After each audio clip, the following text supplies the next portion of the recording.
کہ اسلام سال میں ایک مرتبہ پورے مہینے بھر لوگوں کو بھوکا کیوں رکھتا ہے؟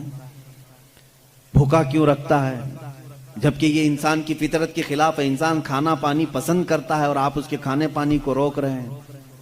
تو میں پہلا جواب تو یہ دوں گا کہ روزے رکھنے سے کتنے مسلمان مر گئے؟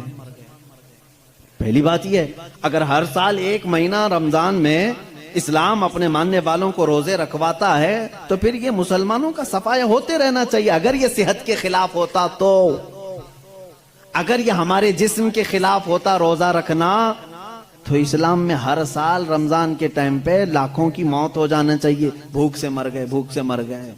اب تک تو اسلام ہی نہیں ہوتا 1400 سال سے۔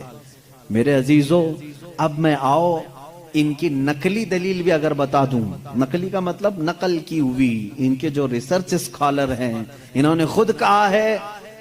آج میں 2-4 روز سے ڈائٹنگ پلان دیکھ رہا تھا کہ ڈائٹنگ پلان میں کیا ہوتا ہے جسم کو صحیح رکھنے کے لیے، فاسد مادات کو دور کرنے کے لیے۔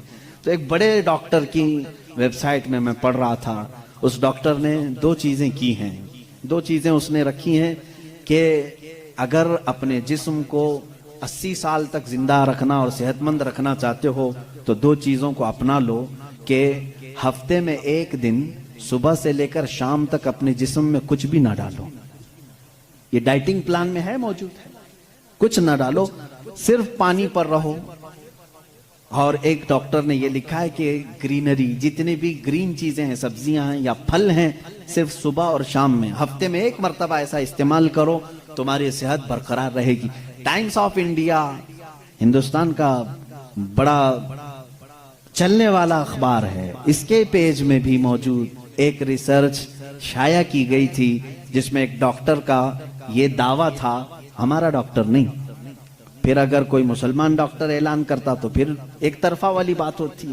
نان مسلم ڈاکٹر نے اپنے ریسرچ میں یہ کہا ہے کہ ہم نے بہت غور سے دیکھا کہ صبح سورج نکلنے سے پہلے سے لے کر شام سورج ڈوبنے تک اگر کوئی 1 مہینے تک اس طرح بھوک برداشت کر سکتا ہے تو اسے کینسر نہیں آئے گا۔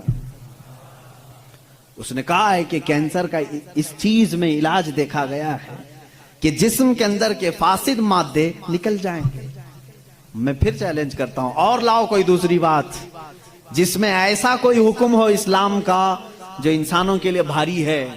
تم ڈھونڈ کر کے روزے لے کر کے آئے تھے، روزے لے کر کے آئے تھے، اور پھر اگر یہ کہتے ہیں تو ان میں سے جو ادھر ادھر کے لاتے ہیں چھوٹی چھوٹی سی چیزیں ہیں۔ ایک بڑا طبقہ ہے جو اسلام کی کمیاں ڈھونڈنے کے لیے اپنی پوری زندگی خرچہ کر رہا ہے ہمارے پاس وہ ساری چیزیں ہیں۔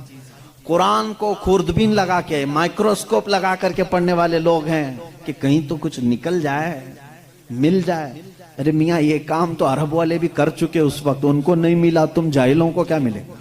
وہ عرب تھے، عربی دان تھے، وہ نہیں لا سکے اس زمانے میں۔ خیر،